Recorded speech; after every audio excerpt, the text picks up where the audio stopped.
Big news for downtown Spokane. The Pacific Northwest qualifier starts today.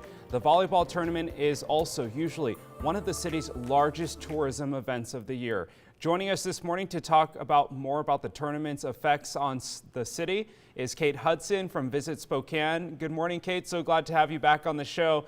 Obviously yesterday a big announcement. How does an event like this benefit our city? And talk a little bit about yesterday's announcement. Oh, sure. Well, we're excited that we are going to be opening on June 30th. This is great news for hospitality and tourism. Of course, we hope we can do it safely. And we can start getting back to life and rebuilding the hospitality industry here in Spokane County.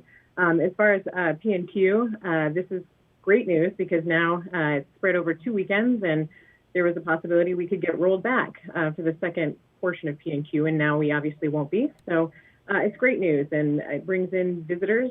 It's a bit smaller than it normally is. It's usually, as you said, one of the biggest events in Spokane County. In fact, it's the biggest event because it's spread out over 2 weekends.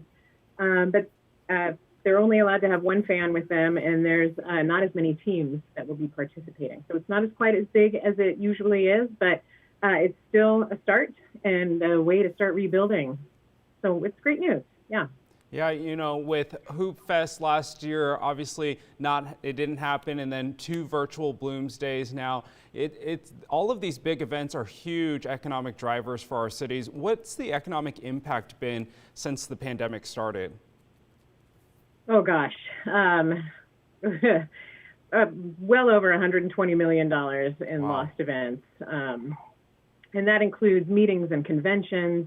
Visit Spokane is responsible for booking all of those. And so we've had obviously to cancel every single convention over the last 13 months.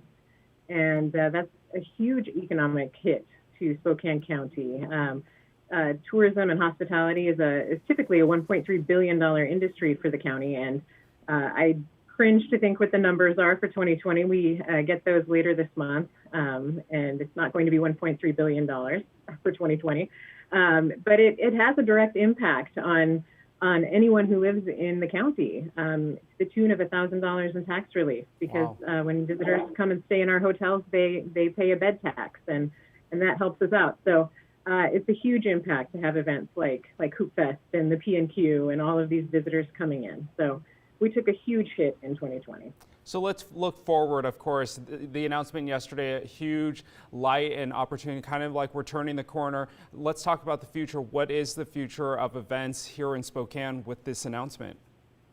Sure. Well, we can obviously start rebuilding, and Hoop Fest is going to be happening in September, which is great news. Pig Out in the Park is on the books as well.